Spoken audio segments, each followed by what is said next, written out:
25 money lessons you are not taught in school, but everybody eventually learns these very often, too late.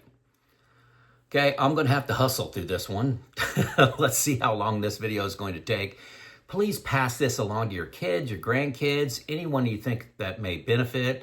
Take a risk and help. Okay, they may not like all 25 of these, but they may latch on to one of them that can make a big difference in their lives. So please do that. Copy, share. Now, what you are taught in school. Now, I'm going to go back to my experience and then my kids, which was not that different. You're taught about budgeting, how to make a budget. Here's your groceries, here's your gas bill, here's your utilities, here's your trash, here's your rent.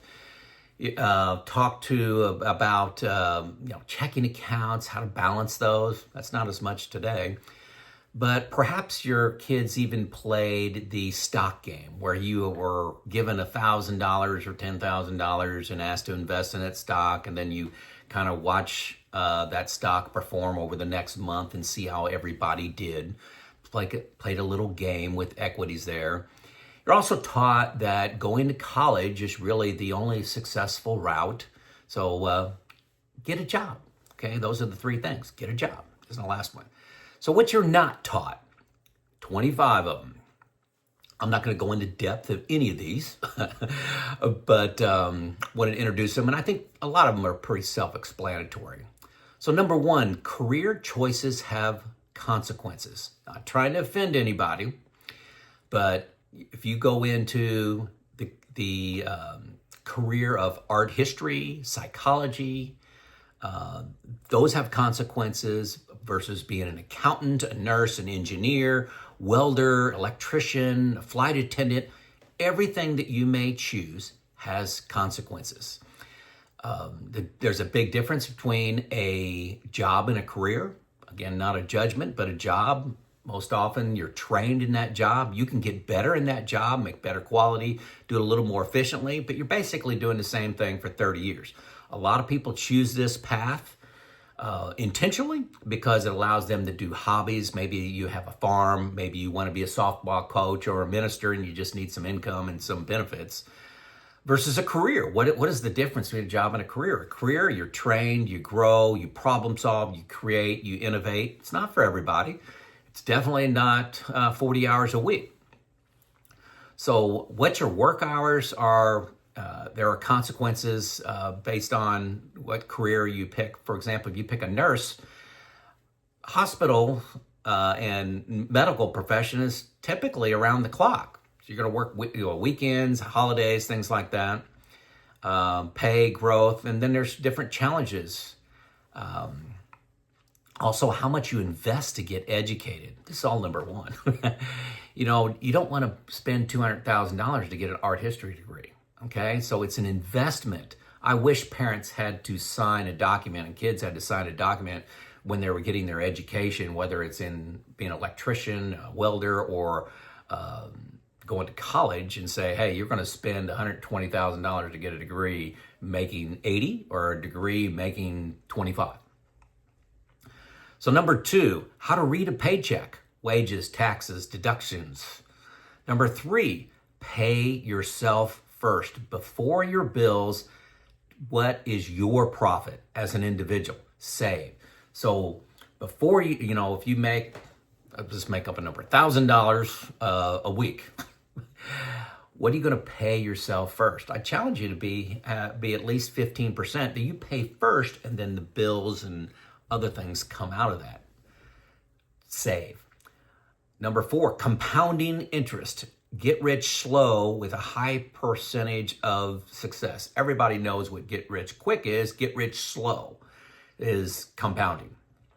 What does $400 a month invested at 9% return for 35 years yield?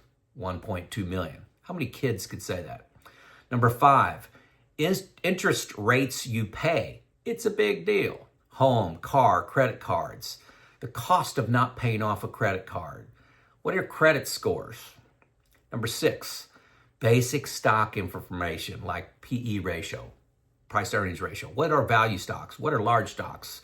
medium-sized stocks, small stocks? What are market sectors? What are dividends? Number 7, what are ETFs? What are mutual funds? What are expense ratios? What are managed accounts versus passive accounts? Number 8, what is diversification? Buying international stocks, maybe buying dividend stocks. I mentioned SCHD and VOO, VOO, which is S&P 500. They only have an 8% overlap. Why would you want to diversify? Number 9, how markets work. Cycles, down markets, bear markets, bull markets. What's the history of coming out of recessions, history of coming out of significant bear markets? Markets tend to go uphill. Go up.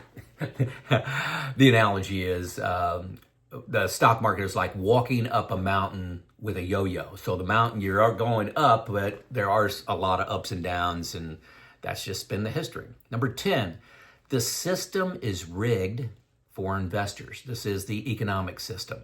Capital gains tax versus ordinary income. Paying FICA, paying ordinary income taxes. It's rigged for investors. You got to be an investor to win, I believe. It's tough for most W-2 employees, those folks just receiving a paycheck, to get rich without investing. Number 11, set financial goals. How to set goals. Saving for a house could be an example of a goal. College education for yourself, education for kids. Retirement is often a goal.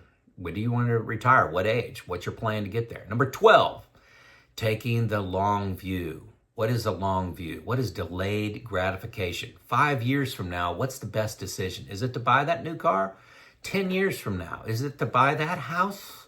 Is it to get that education and skill set? 20 years from now, how are you going to look back at that?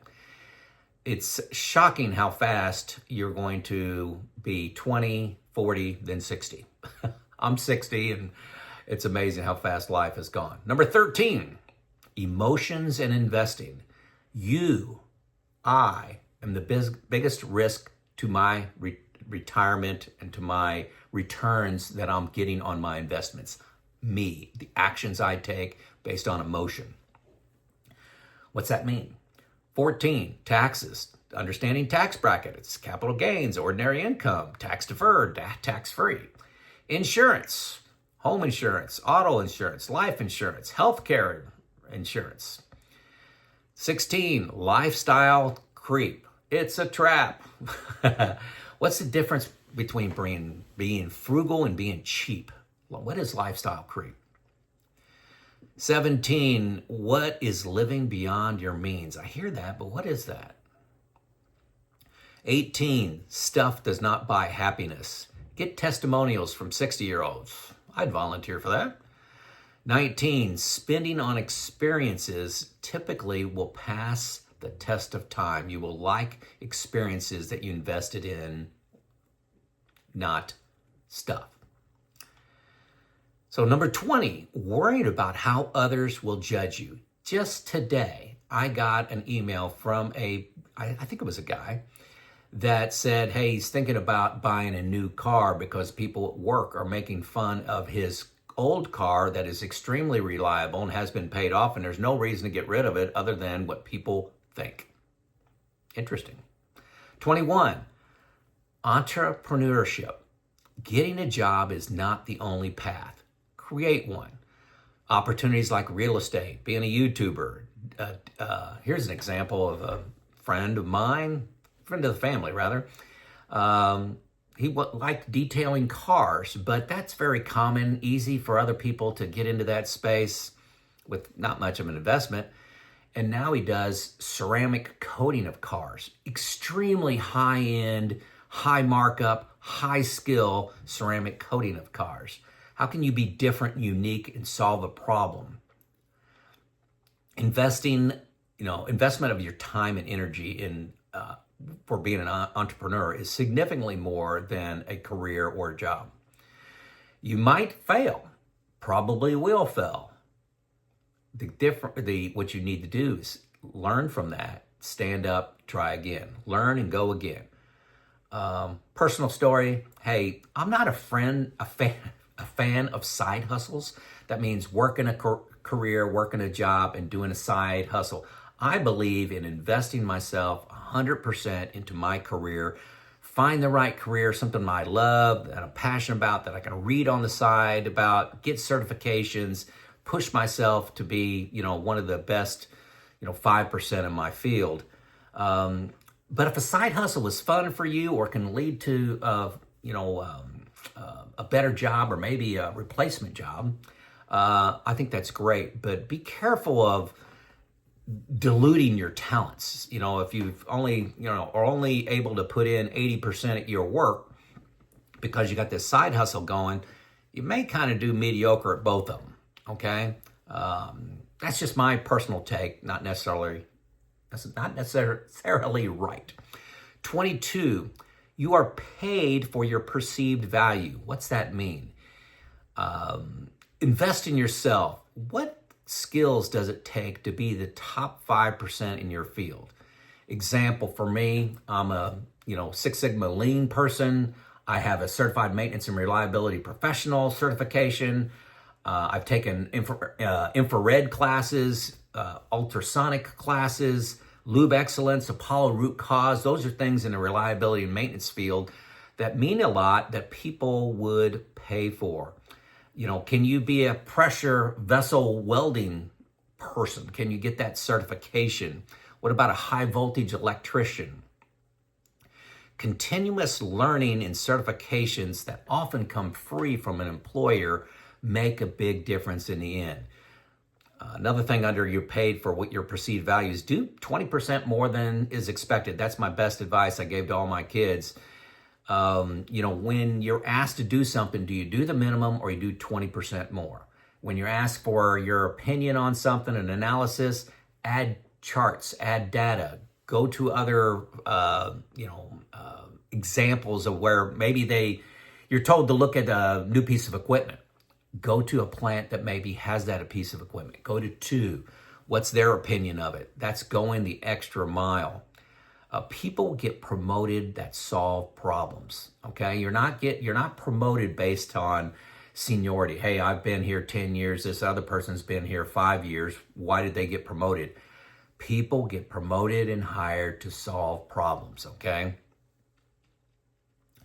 Let's see. One of the problems I love to solve is when somebody left the organization, I'd go to my boss with a solution to absorb that role. Let's not hire that role and let me take on the responsibility. So I'd reorganize for a bigger job for myself. Maybe you could say it's selfish, but it was an opportunity to save the company money. I was in a commodity business where we were fanatic about cost controls, and I was always looking for an opportunity to solve that problem, and if it helped me at the same time, there's nothing wrong with that. Number 23, networking. This is, LinkedIn makes this so easy. How big is your network on LinkedIn right now? Okay, I've got like 7,000 connections out there. I don't know all 7,000 people, but they're like-minded people in like industry.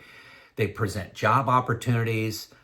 You wouldn't believe the number of people that, friends, acquaintances that come to me and say, hey, my son's looking for a job or I'm looking for a job, and I'll go out to my network and they get like 3 job interviews based on my network. Who you know makes a big difference. Network.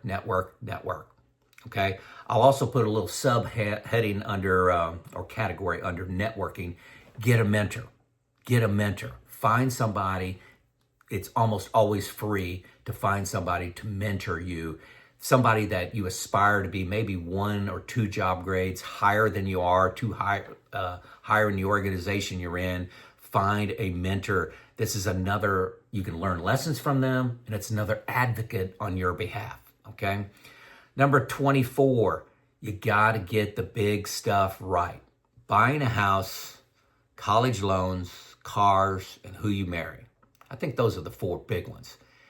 You do those things wrong and everything else right, I think you still can fail, okay? It still has extreme consequences.